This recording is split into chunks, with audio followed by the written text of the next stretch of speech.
Zee मराठीवरील तब्बल 2 वर्ष प्रेक्षकांच्या मनात अधिराज्य गाजवणारी तुला शिकवीन चांगलाच धडा या मालिकेने नुकताच प्रेक्षकांचा निरोप घेतला आहे. यासह एजी लीलाची हटके लव्ह स्टोरी असलेली नवरी मिळे हिटलरला ही मालिका सुद्धा ऑफ एअर झाली आहे. या दोन्ही मालिकांचे विशेष भाग 25 मे रोजी प्रसारित करण्यात आले होते.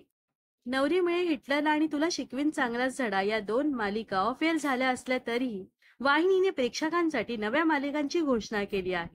यापैकी देव माणूस मधला अध्याय ही किरण गायकवाडची बहुचर्चित मालिका 2 जून पासून सुरू होणार आहे. ही मालिका रोज रात्री 10 वाजता प्रसारित केली जाईल. याशिवाय झी मराठीवर येत्या काही दिवसात कमळी ही नवीन मालिका प्रेक्षकांच्या भेटीला येणार आहे. यामध्ये अभिनेत्री विजया बाबर प्रमुख भूमिका साकारणार आहे. वाहिनीने अद्याप मालिकेची प्रसारणाची तारीख जाहीर केली नाही. कमळीमध्ये विजया बाबर बरोबर अभिनेत्री योगिनी चौक देखील झळक. या दरम्यान देव माणूस मधला अध्याय आणि कमळी या दोन मालिकांना प्रेक्षक कसा प्रतिसाद देणार याचा उलगडा येत्या काही दिवसात होणार आहे. तसेच 2 जून पासून देव माणूस ही मालिका सुरू होणार असल्याने चल भावा सिटीत हा शो देखील सर्वांचा निरोप घेणार आहे.